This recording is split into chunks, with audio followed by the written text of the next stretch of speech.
The school year ended with a sense of renewal that no one at Lincoln Middle School had expected.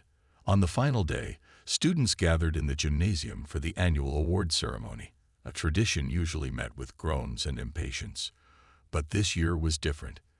The air buzzed with anticipation as teachers handed out certificates and trophies to recognize academic achievements, athletic accomplishments, and acts of kindness. When Maya's name was called for the Student Advocate Award, the room erupted into applause. She walked up to the stage, her braids now styled in a fresh, vibrant pattern, catching the light as she moved. As she accepted the trophy from Mrs. Harper, the principal smiled warmly and leaned closer to the microphone. "Maya has shown us all what true strength looks like," she said. "Her courage and leadership have transformed our school community in ways we'll never forget." Maya stood there, holding the trophy, her heart swelling with gratitude. She glanced around the room, taking in the sea of smiling faces. Some students clapped enthusiastically. Others gave her subtle nods of respect. Even Rachel, sitting near the back with her friends, joined in the applause, though her hands trembled slightly. For a moment, their eyes met, and Maya offered a small, sincere smile. It wasn't forgiveness, it was acknowledgement. Acknowledgement that they had both grown through this experience. Taking the microphone, Maya spoke softly but confidently. "This award doesn't belong to me alone," she began, her voice steady. "It belongs to everyone who believes in kindness, forgiveness, and change. What happened to me this year wasn't easy, but it taught me something important. Pain can either break us or bring us closer together.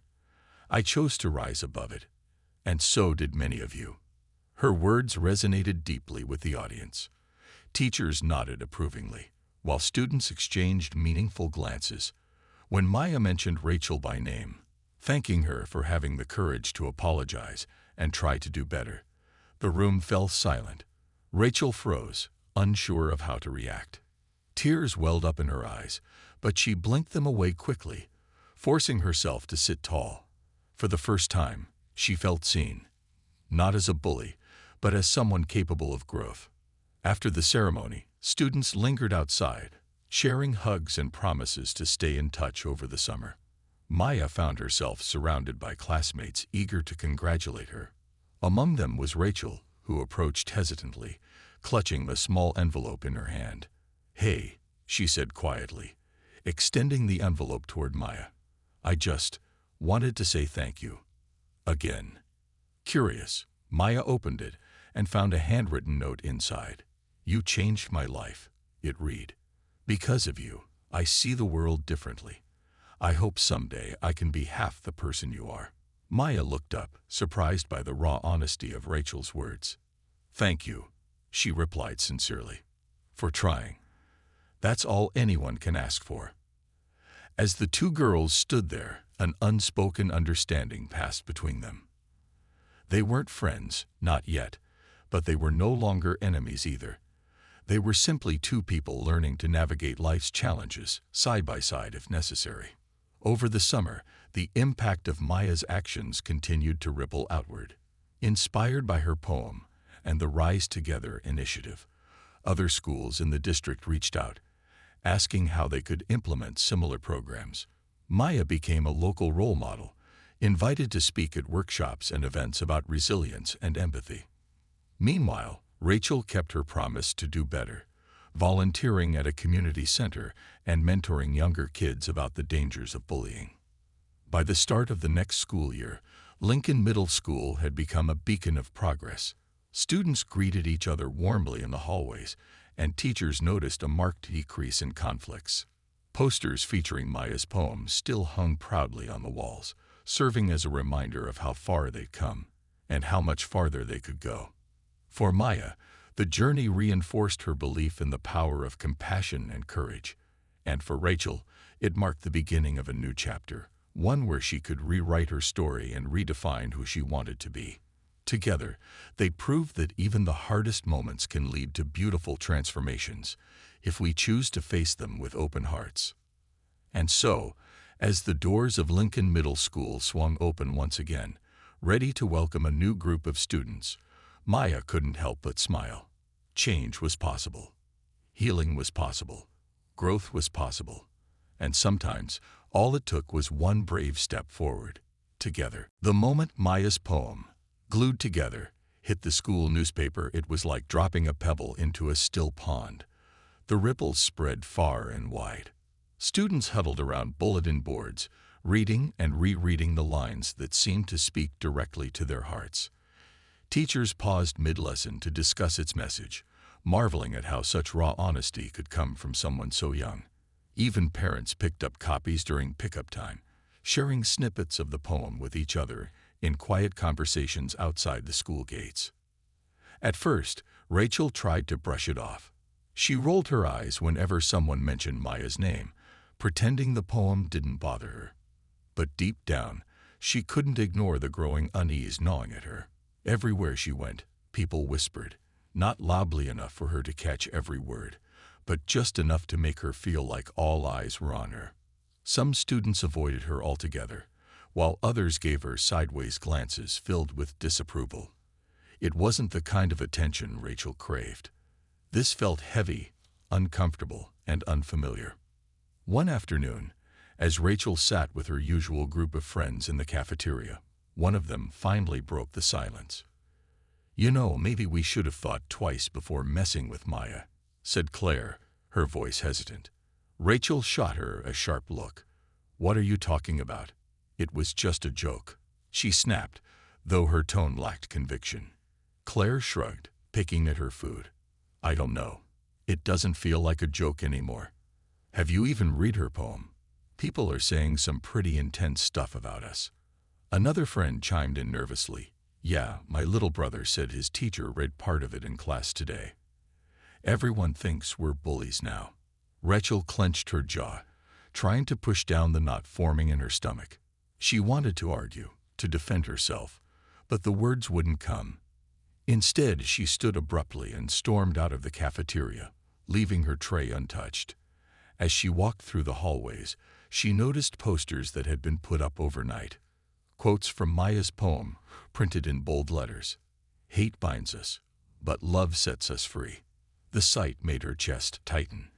For the first time, Rachel began to see herself not as the clever prankster she'd always imagined, but as someone who had hurt another person deeply. Meanwhile, Maya continued to rise above it all. She didn't gloat or seek revenge.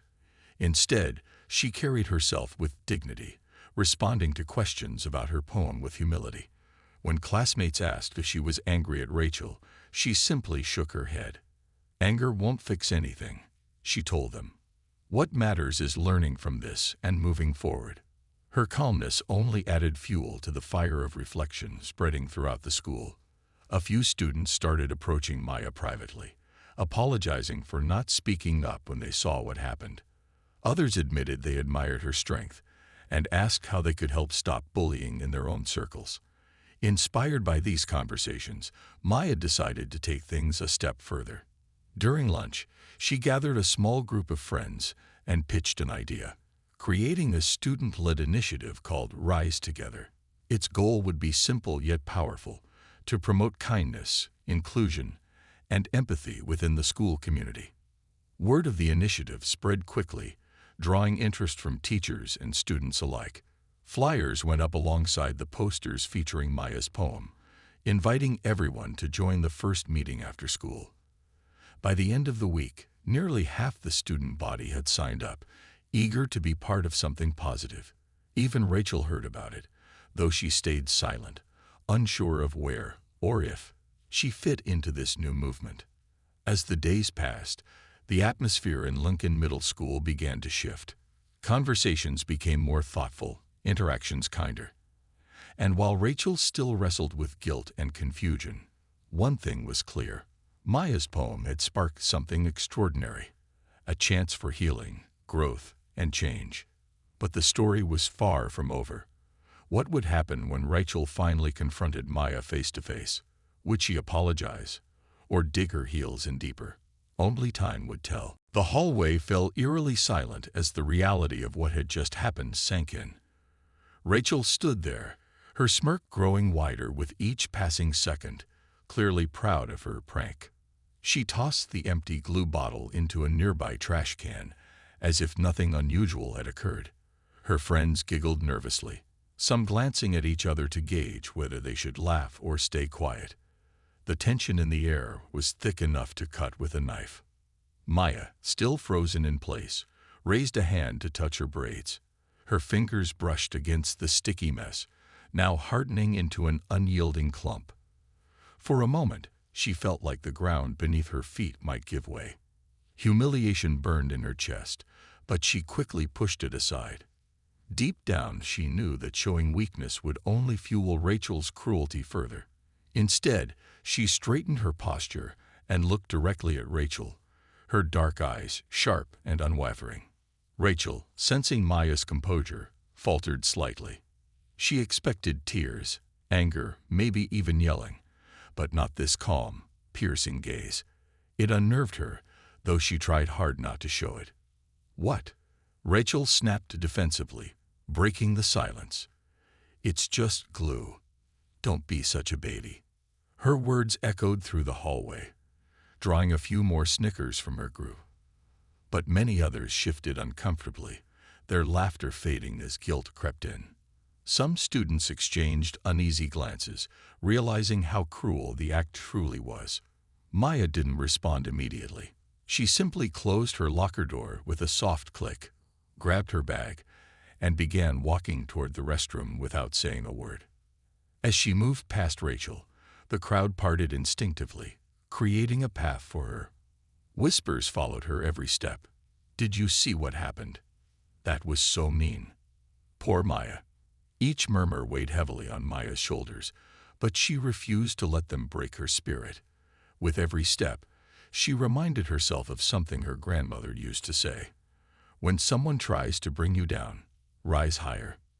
Inside the restroom, Maya locked herself in a stall and sat on the toilet seat, taking deep breaths to steady her racing heart.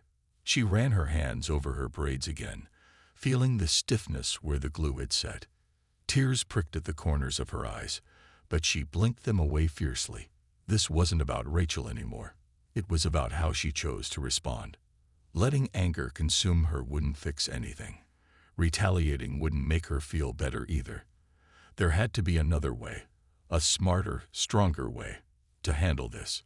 For several minutes, Maya sat in silence, thinking. Then, an idea began to form in her mind. What if she could turn this painful moment into something meaningful, something that went beyond revenge or bitterness? Slowly, she pulled out her notebook and pen from her bag and started writing. Words flowed onto the page effortlessly, each line capturing her emotions, her pain, her frustration, but also her determination to rise above it all. By the time she finished, Maya felt lighter, as if a weight had been lifted off her chest. She read over what she'd written, nodding to herself. This wasn't just a poem. It was a message, a declaration of strength, resilience, and hope. As she slipped the notebook back into her bag, she made a decision. Tomorrow, she would submit this poem to the school newspaper. She wanted everyone to hear her voice, not as a victim, but as someone who refused to be silenced by hatred. Little did Maya know, her words would spark a chain reaction far greater than she ever imagined.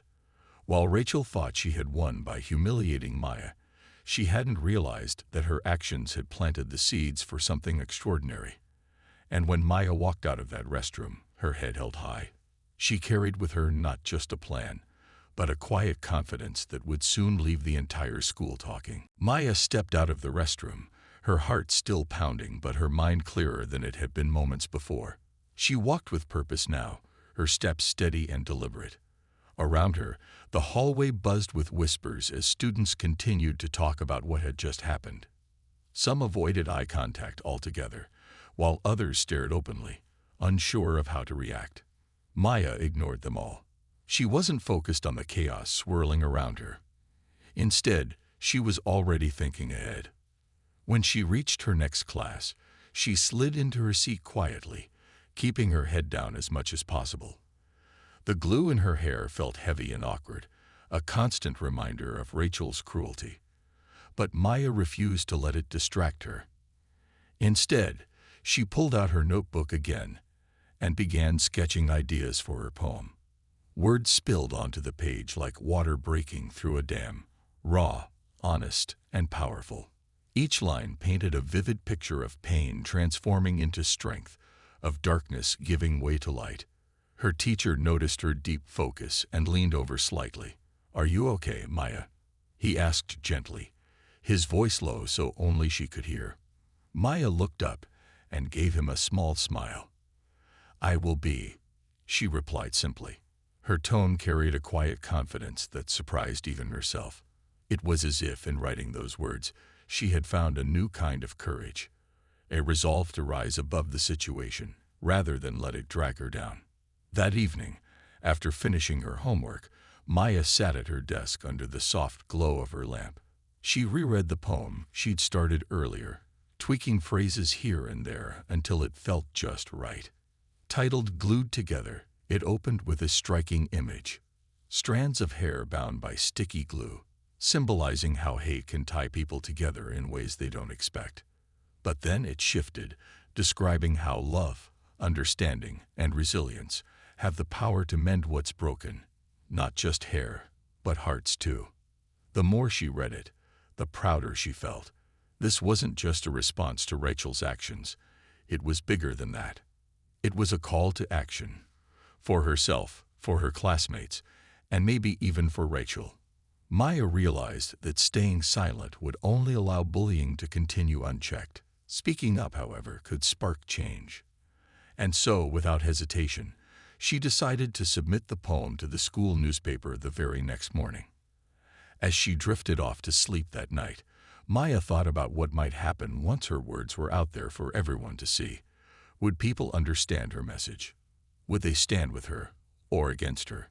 She didn't know for sure, but one thing was certain. She was ready to face whatever came next with grace and determination. The following day, Maya arrived at school early, clutching the folded piece of paper with her poem inside. She handed it to Mr. Patel, the faculty advisor for the school newspaper, who promised to review it quickly. As she walked away, she felt a strange mix of nerves and excitement bubbling within her. By lunchtime, word had spread among the staff about the submission.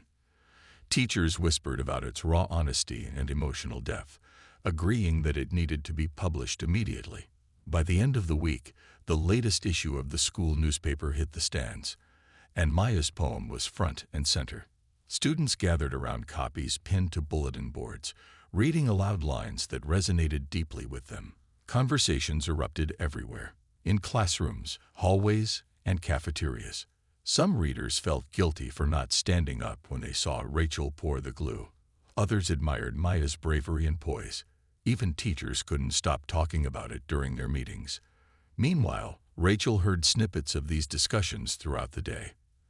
At first, she dismissed them, assuming they'd die down soon enough. But as the hours passed, she began to notice something unsettling. People weren't just praising Maya. They were questioning Rachel's behavior. For the first time, she felt the weight of her actions pressing down on her. And though she tried to shrug it off, doubt crept in. Had she gone too far this time? Unbeknownst to Rachel, Maya's journey was only beginning. Her poem had planted seeds of reflection and discomfort, not just in Rachel, but across the entire school community.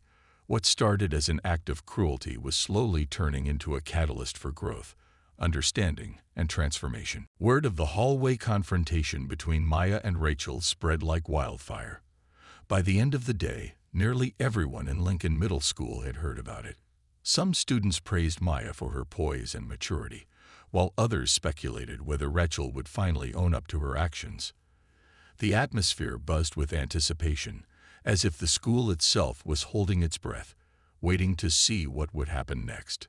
The administration couldn't ignore the situation any longer. Mrs. Harper, the principal, called both girls into her office the following morning. As they sat across from her, Maya calm and composed, Rachel fidgeting nervously. The room felt heavy with unspoken emotions.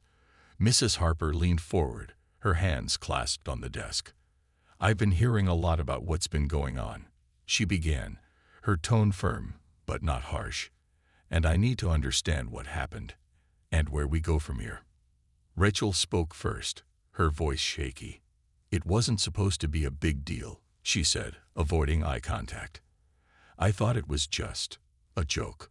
Her words trailed off, and for a moment she looked genuinely remorseful. But then, as if realizing how weak she sounded, she added defensively, "Besides, Maya made it way bigger than it needed to be with that poem." Mrs. Harper raised an eyebrow, clearly unimpressed. "A joke," she repeated. "Pouring glue on someone's hair is hardly a joke, Rachel." And Maya's response, "Writing a poem isn't making it bigger. It's showing leadership and resilience." Rachel shifted uncomfortably in her seat, her face flushing red. She glanced at Maya, who remained silent, her expression unreadable. For a moment, Rachel seemed to shrink under the weight of the principal's words. When it was Maya's turn to speak, she didn't hesitate. "What Rachel did hurt me," she admitted, her voice steady but tinged with emotion. "But I don't want this to end with punishment. I think there's a chance here, for both of us, to learn something important." Mrs. Harper nodded thoughtfully, intrigued by Maya's perspective. "Go on," she encouraged. Maya took a deep breath before continuing. "Instead of just punishing Rachel, maybe she could take part in workshops or activities that teach empathy and kindness. There are programs about diversity and inclusion that could help her. And maybe even other students understand why bullying hurts so much. And," she paused, glancing briefly at Rachel, "if she's willing, maybe she could apologize publicly. Not because I need it, but because it might help others realize how their actions affect people." The room fell silent. Rachel stared at Maya, stunned. She hadn't expected forgiveness or a second chance. Neither had Mrs. Harper, who exchanged a meaningful look with Maya before turning back to Rachel. "What do you think, Rachel?" she asked gently. "Are you ready to take responsibility for your actions?" For a long moment, Rachel said nothing.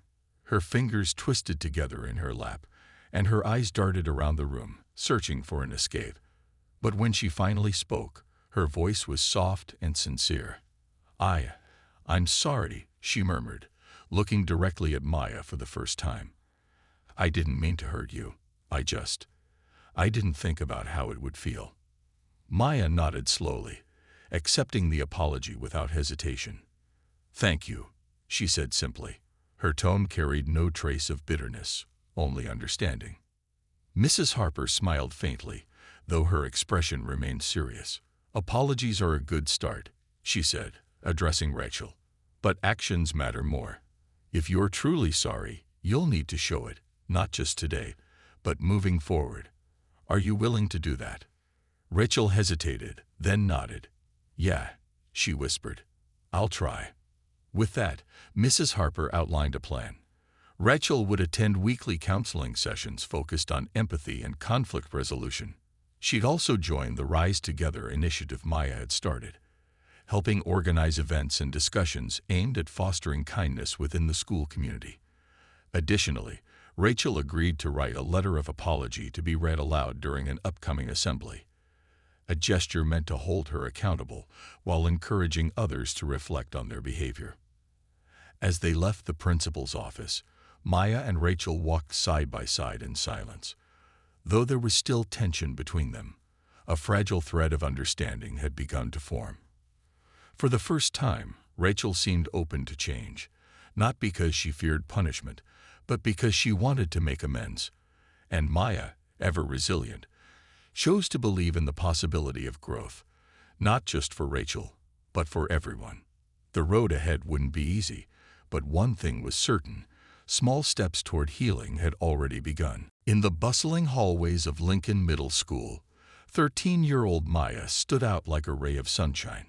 Her bright smile and confident stride made her impossible to miss. She had a passion for art and poetry, often sketching in her notebook during breaks or jotting down verses inspired by her day-to-day life. But what truly set her apart was her hair, long, beautiful braids adorned with colorful beads that clicked softly as she walked. To Maya, Her braids weren't just a hairstyle. They were an expression of who she was, a celebration of her identity. Every day after lunch, Maya would head to her locker, her favorite spot in the entire school. It wasn't anything special, a plain metal door with scratches from years of use, but it held everything she needed. Her books, her art supplies, and sometimes even snacks she'd sneak between classes. That particular afternoon felt no different at first. The hallways buzzed with chatter as students laughed, hurried to their next class, or leaned against lockers catching up on gossip. Maya hummed a tune under her breath as she spun the dial on her combination lock. But something felt off. As she opened her locker, she noticed a group of kids lingering near the water fountain. They weren't doing anything unusual, just standing there, whispering and glancing in her direction. Maya recognized them instantly. It was Rachel and her crew, the self-proclaimed popular group. Rachel was known for her sharp tongue and knack for making others feel small. She thrived on drama, always seeking attention, whether good or bad. And lately, Maya had become one of her targets. Maya tried not to let it bother her. She'd heard the snide comments before, the remarks about her clothes being too bold or her braids being too loud. At first, the teasing stung, but over time, she learned to brush it off. After all, she knew better than to let someone else's negativity dim her light. Still, there was something about the way Rachel was looking at her now that sent a chill down her spine. Rachel stepped forward, her lips curled into a smirk. "Hey, Maya," she said sweetly, though her tone dripped with insincerity. "Can I ask you something?" Before Maya could respond, Rachel moved closer, positioning herself so she blocked the view of anyone passing by. In her hand, hidden behind her back, was a small bottle of super glue. No one noticed. Not the other students chatting nearby, not the teacher walking down the hallway, not even Maya herself. Unaware of what was coming, Maya turned slightly to face Rachel. "What do you want?" she asked, trying to keep her voice steady. Her gut told her this wasn't going to end well, but she refused to show fear. Rachel didn't answer right away. Instead, she glanced around, ensuring no teachers were watching. Then, with a quick flick of her wrist, she poured the sticky liquid onto Maya's braids. The world seemed to freeze for a moment. Maya's eyes widened in shock as she felt the cold, wet substance seep into her hair. Around her, gasps rippled through the crowd. Some students stared in disbelief, while others looked away, too uncomfortable to watch. Rachel grinned triumphantly, clearly pleased with herself. But Maya didn't cry. She didn't scream. Instead, she took a deep breath, squared her shoulders, and locked eyes with Rachel. Little did anyone know, Maya's next move would leave everyone speechless. The tension between Maya and Rachel came to a head one afternoon in the crowded school hallway. Students milled about, chatting and laughing as they switched classes, but the air felt heavier than usual. Maya was heading to her locker when she noticed Rachel standing a few feet away, arms crossed and jaw tight. Her usual confident smirk was nowhere to be seen. Instead, there was an unfamiliar flicker of uncertainty in her eyes. Rachel stepped forward, blocking Maya's path. "Why are you making such a big deal out of this?" she demanded, her voice sharp but tinged with something else. Nervousness, perhaps, or frustration. "It was just glue. You're acting like I ruined your life." The surrounding chatter faded as students turned to watch the confrontation. Some lingered nearby, curious to see how it would unfold, while others quickly moved out of the way, sensing the emotional weight of the moment. Maya stopped, clutching her books tightly against her chest. She took a deep breath before responding, choosing her words carefully. "If it was just glue," Maya said evenly, meeting Rachel's gaze without flinching, "then why does it bother you so much now? Why are you getting defensive?" Her calm tone caught Rachel off guard. For someone who thrived on drama and control, Rachel wasn't prepared for Maya's composure. She faltered, opening her mouth to retort but finding no immediate comeback. Instead, she stammered, I'm not defensive. I just..." People are blowing this way out of proportion. Maya tilted her head slightly, studying Rachel as if seeing her for the first time. Are they? She asked softly. Or maybe what happened made people realize things they didn't want to admit. That bullying isn't harmless. That it hurts. And that silence makes it worse. Rachel blinked, taken aback by the quiet power in Maya's voice. She glanced around at the growing crowd, feeling exposed and vulnerable in a way she hadn't anticipated.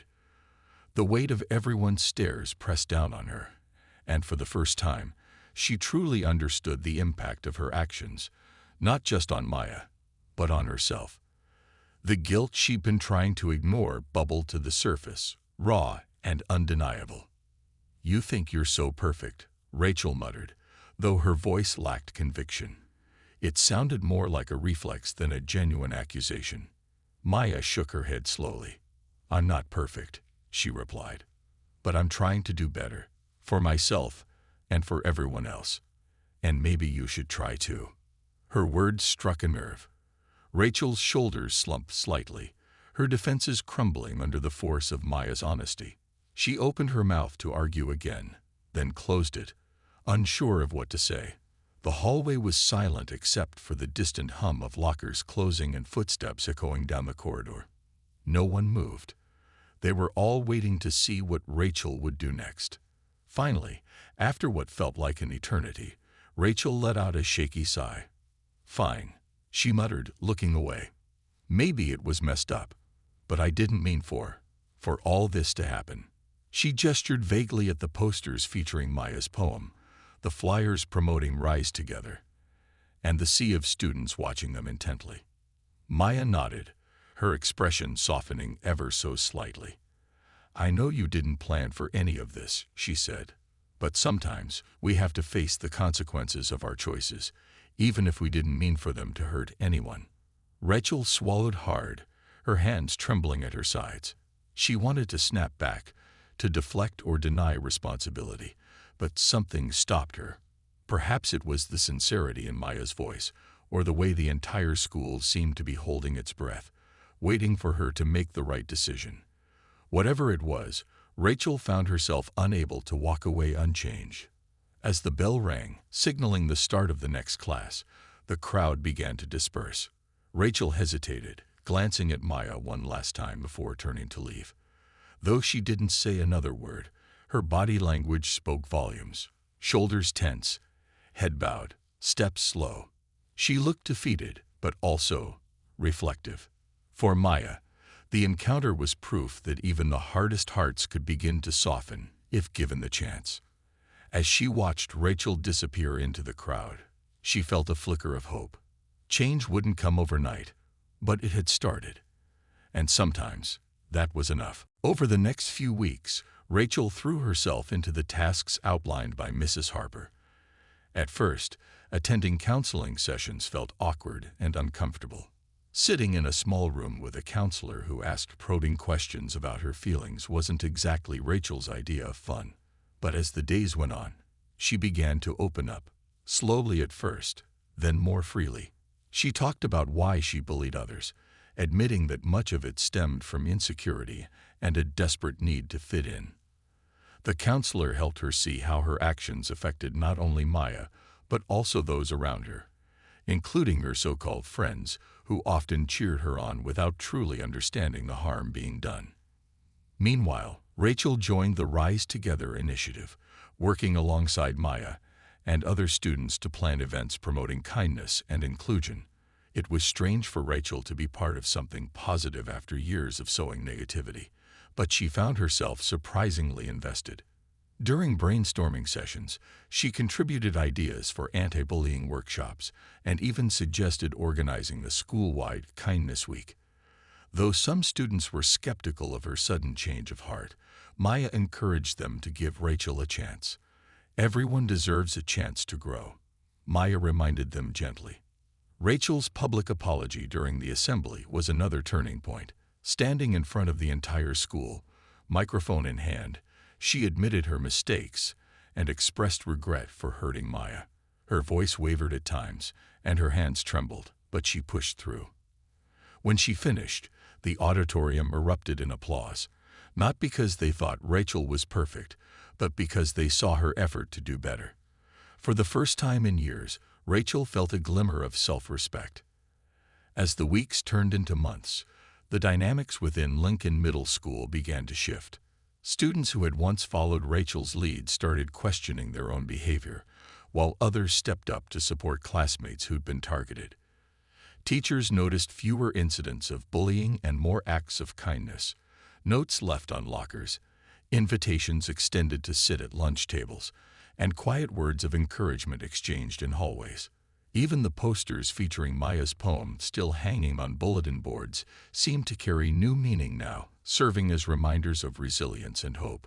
For Maya, life slowly returned to normal, or rather, a new kind of normal. With the help of her family and a professional stylist, she managed to repair the damage to her braids, though some sections had to be cut shorter than others. Instead of hiding her hair, she embraced its transformation, styling it in creative ways that showcased her individuality. Friends and teachers alike marveled at her strength, often praising her for handling the situation with such grace. But Maya didn't seek recognition. She simply continued doing what she loved: writing poetry, creating art, and inspiring others to rise above adversity. The relationship between Maya and Rachel remained complicated, but progress was undeniable. They weren't friends, nor did they pretend to be. However, there was a mutual respect growing between them, a quiet acknowledgement of how far they'd both come. One afternoon, as they passed each other in the hallway, Rachel stopped and handed Maya a folded piece of paper. "Here," she said softly. "It's something I wrote." Curious, Maya unfolded the paper and read the short note inside. "Thank you for believing I could change. You've taught me more than I deserved." When she looked up, Rachel was already walking away, but Maya smiled faintly, tucking the note into her pocket. It wasn't an ending. It was a beginning. By the end of the school year, Lincoln Middle School felt like a different place. Conversations flowed more easily, friendships formed across cliques, and students stood taller, prouder, and kinder.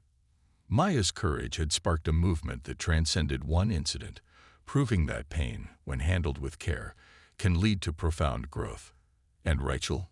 She had discovered a side of herself she never knew existed, one capable of empathy, accountability, and change. But the story wasn't over yet. As the final bell rang on the last day of school, signaling the start of summer break, Maya couldn't help but wonder what lay ahead, for herself, for Rachel, and for everyone else whose lives had been touched by this journey. Whatever it was, she knew one thing for sure: together, they were stronger than any challenge.